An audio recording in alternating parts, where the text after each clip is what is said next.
Recientemente nos tuvimos que informar todos respecto a cómo la ONU había pactado lo que es la visión del futuro, esta visión 2045, para profundizar y acelerar la Agenda 2030. En un apartado de aquel viejo informe, nosotros noticiamos que había un interés particular en la inteligencia artificial y el control de la información que circula por Internet, siempre bajo la excusa de evitar delitos de odio y sobre todo que ahora la ONU se pone como un baluarte de la verdad, evitando las fake news y evitando cualquier tipo de información falsa. Es por eso que hoy quiero presentar un informe especial respecto a cómo el Foro Económico Mundial, otro órgano globalista, se hace eco de estas pretensiones y redobla la apuesta. Bajo el lema de establecer una gobernanza global dentro de lo que es el mundo digital, el Foro Económico Mundial está impulsando lo que es la identificación digital para todos los usuarios, de modo que todas las interacciones y transacciones puedan rastrearse y perseguirse. Publicado el 19 de noviembre, el informe del Foro Económico Mundial sostiene compromisos compartidos, y cito, en una realidad combinada, avanzar en la gobernanza en la Internet del futuro,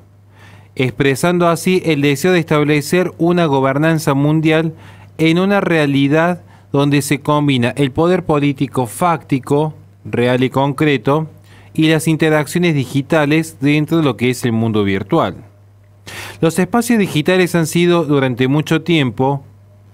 un lugar de cierta anarquía, donde uno podía encontrar desde un simple profesor de filosofía que no ve nadie cuando está streameando, hasta cuentas trolls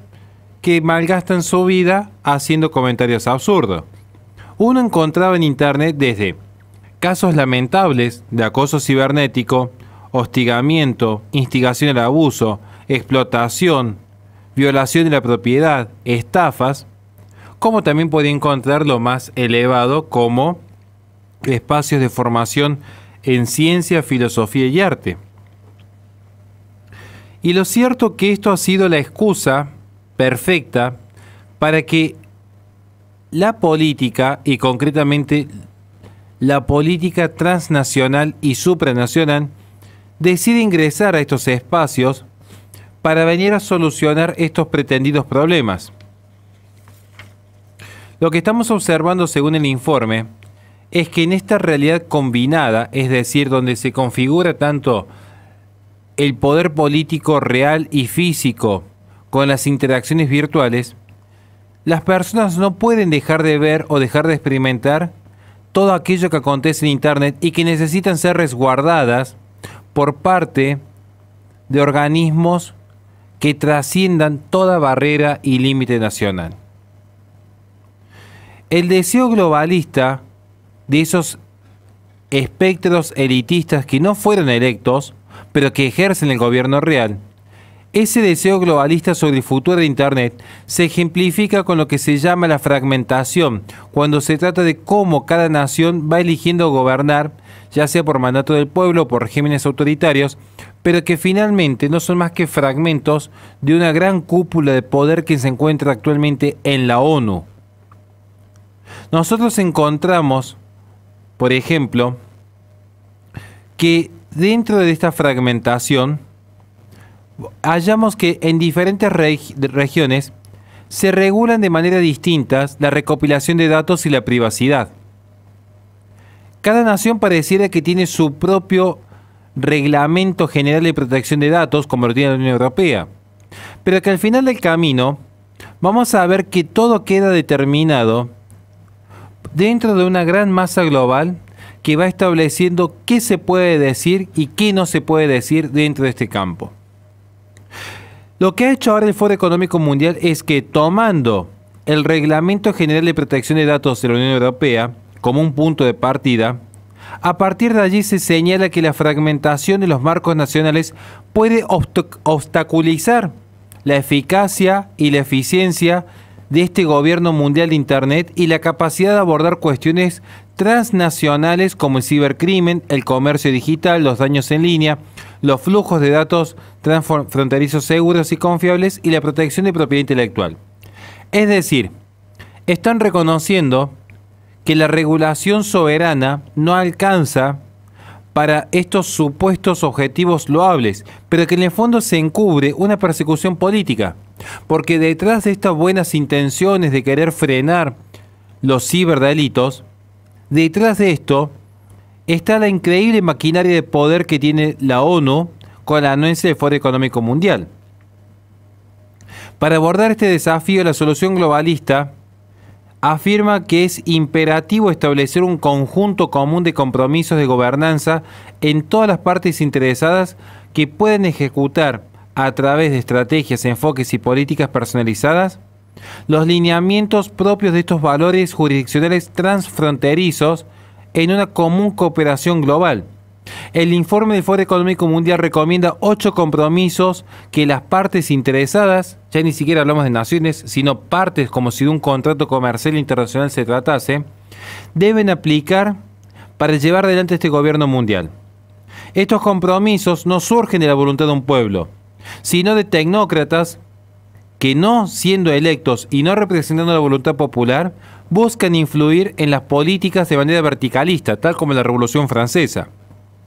La adhesión a estos compromisos lo que permite establecer son barreras de seguridad técnica y jurisdiccionales,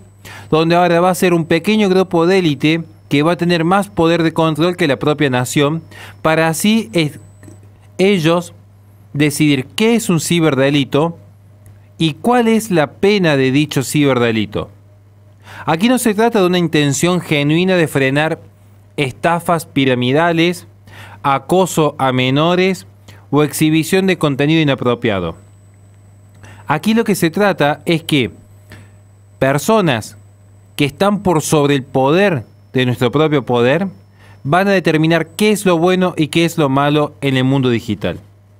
La identificación digital, que en realidad se llama gestión de la identificación, dentro de este informe, es el elemento central de esta gobernanza global. Y este es el punto. No va a existir más el anonimato. Ya no va a existir la posibilidad de expresar ideas, cualesquiera que sean, de manera libre, sin por ello no exponerse. Y lo cual pareciera un gran beneficio para evitar algunas cuentas trolls, a la larga termina siendo un gran perjuicio,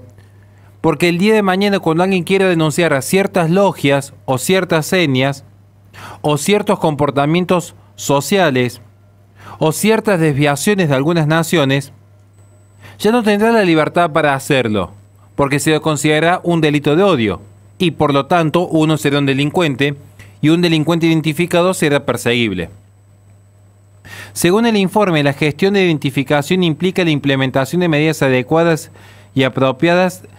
de gestión del acceso a la identidad de la persona que interactúan con los sistemas de tecnología de información para permitir la gobernanza a través de dichos sistemas. Esto podría incluir, según lo que cita el informe, según sea necesario, aspectos de la vida personal, identidad digital, las entidades, los activos digitales y la propiedad asociada. Es decir, uno debería involucrarse antes de emitir una opinión en un foro de internet. Uno va a tener que dejar todos los datos personales e incluido el acceso a la propia propiedad privada, como puede ser las cuentas bancarias, para que estemos bajo el control de este globalismo. Recuérdese lo que pasó, por ejemplo, con el convoy canadiense, donde las protestas fueron diezmadas porque el gobierno tuvo acceso a las cuentas bancarias digitalizadas de los que estaban protestando aquel año y les congelaron todas sus cuentas para así levantar el corte que estaban llevando adelante estas valientes personas. Utilizar mecanismos de trazabilidad y visibilidad para implementar medidas adecuadas del cumplimiento, reparación y remediación es una de las tantas formas en las cuales se encubre que esta identificación digital lo que está impulsando es básicamente poder llegar a lo más íntimo de cada individuo y a partir de ahí poder esclavizarlo. Además de rastrear cada interacción, incluido, y sépase, hasta conversaciones privadas como WhatsApp o Telegram. Además de que se busca poder rastrear cada interacción, otro importante factor en este esquema de identificación es que se incluye una agenda de trazabilidad completa de todas las transacciones económicas. Por ejemplo, si alguien de repente quiere recibir una donación por Payoneer a través de una dádiva que se nos dé en PayPal, quedaremos también sujetos a revisión. Y si alguien ha dicho algo políticamente incorrecto en un programa radial, se podría trazar estos vínculos y bloquearse el acceso a dicho dinero por parte de aquellos que quieren sostener económicamente a los que se animan a decir un discurso políticamente incorrecto. Se genera toda una cadena de custodia que incluye la autenticidad de la identidad para establecer pruebas de personalidad y de la humanidad concreta que hay detrás de cada usuario, pruebas de valor, es decir, que se pueda a su vez al momento de ingresar tener un cierto patrimonio que lo vuelva a uno solvente ante eventuales persecuciones que se den en vía judicial, tener pruebas de propiedad para demostrar que hay un ejercicio físico y por tanto uno tiene algo que perder en el mundo real. Se establece una cadena en cuanto a la prueba de transacción para tener un registro completo del historial de cada actividad económica que uno desarrolla en Internet, pero también va a haber una trazabilidad sobre el historial que uno tenga en Internet respecto a lo que ha dicho en el pasado para así ir creando perfiles y a partir de los algoritmos qué tan predecibles pueden ser las opiniones futuras y que el mismo sistema ya esté alerta con ciertos perfiles de alto nivel. Ahora, cierro con esto. ¿Qué tipo de contenido consideran dañinos estos tecnócratas? Uno pensaría que van a intervenir en la Big Tech, por ejemplo, Meta, sabiéndose que Facebook es la red social que más se utiliza para la explotación sexual infantil. Muy por el contrario. Si cuestionas cualquier narrativa oficial que tenga que ver con el cambio climático, para este proyecto del Foro Económico Mundial ya estarías difundiendo desinformación y siendo partícipe de lo que se llama el ecocidio, que es una suerte de genocidio, pero aplicado al ecosistema. Si no estás de acuerdo, por ejemplo, con los mandatos de la salud pública, como pasó en el año 2020, estarías expresando opiniones que perjudican la seguridad de los usuarios y por lo tanto plausible de condenas fuertes por atentar contra la integridad de la vida de terceros, según su discurso. Si uno se manifiesta en contra de la inmigración masiva, advirtiendo como en nuestro caso las guerras híbridas y el recambio sustitutivo de la población, uno ya sería acreedor de un delito de odio. Pero esto los autores del Foro Económico Mundial lo llaman preservación de la elección.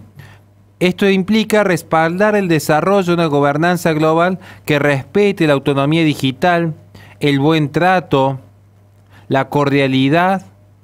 la educación, la atención médica, la protección ambiental, discursos progresistas y bien pensantes, pero que no son más que un lenguaje propio de tiranos que quieren imponerse la fuerza. Aquí cada uno tiene que estar atentos, porque ya se vio esto en la Agenda 2030 que se profundiza con un pacto para el futuro, Visión 2045, que acaba de firmar la ONU. Más este proyecto del Foro Económico Mundial, lo que se observa es que la gran tiranía de este siglo se va a dar por medios digitales y tenemos que estar dispuestos a resistir. Nada más y muchísimas gracias.